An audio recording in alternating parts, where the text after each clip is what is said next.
All right, let's get right into it. We're looking at a fascinating, high-stakes decision today. It's a classic case of machine versus human. What happens when cold, hard data says one thing, but strategic foresight and maybe a little bit of gut instinct says something completely different? It all revolves around one company. And here's the core conflict right up front. On one side, you've got a system, the Hauff Value Matrix, that's built for pure, unbiased logic. Its verdict on the company? Avoid. A hard no. But on the other side, you have the person in charge, A.J. Hauff, who steps in and uses a presidential override to say, nope, we invest. The big question is, why? We're going to unpack that right now. So who is this company that sparked such a dramatic debate? Let's get to know the target, a company called Kraken Robotics. So what does Kraken actually do?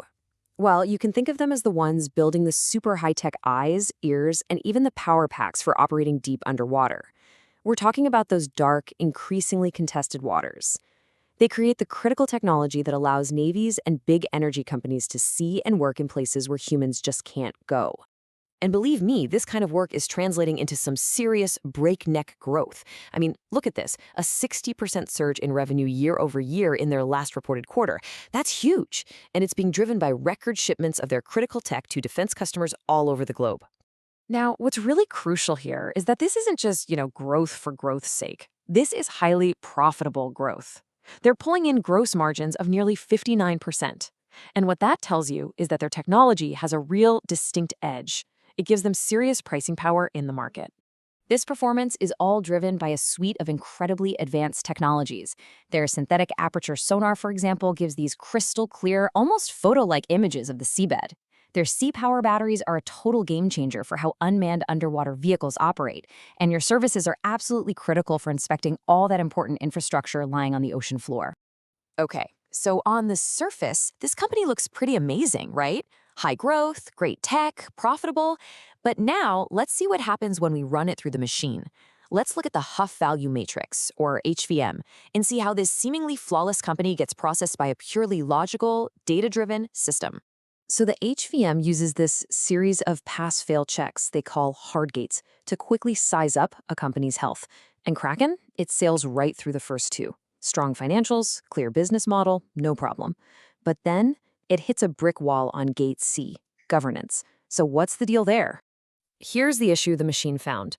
To fund all that rapid growth, Kraken has been issuing a lot of new shares. And when a company does that, it waters down the value for everyone who already owns a piece of the pie. It's called dilution. In this case, it's happening at over 16% a year. And for the machine, that's a massive flashing red light, an automatic fail. But you know what? That's not even the biggest problem from the machine's point of view. The real issue is the price tag.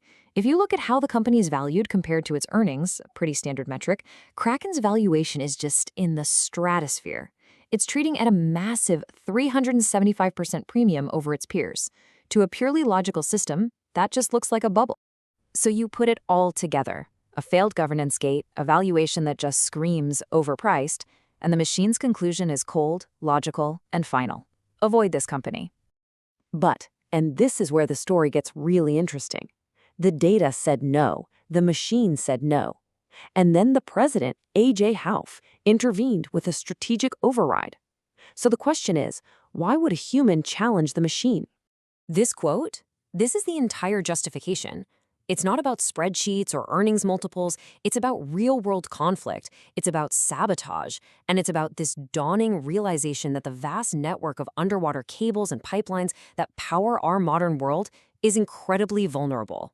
So the override argues that in this new reality we're living in, Kraken's technology, the ability to monitor, map, and protect all those critical assets, has become a matter of national and economic security. And that kind of value, well, you just can't capture it with traditional metrics alone.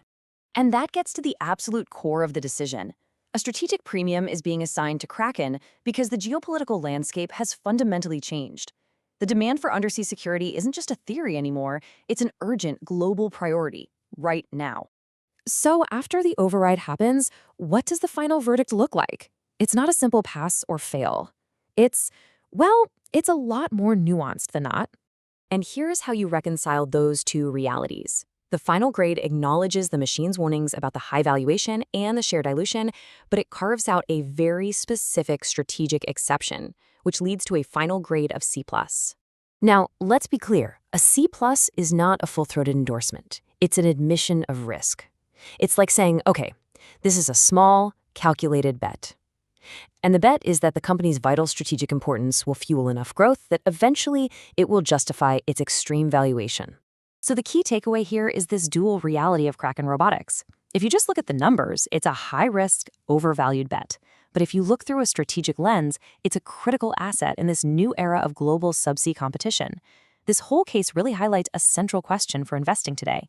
How do you value a company when its most important asset, its strategic necessity, can't even be found on a balance sheet? And that leaves us with one final provocative thought. When the security of our underwater world, our data, our energy, our defense is at stake, does the old math even apply anymore? Something to think about.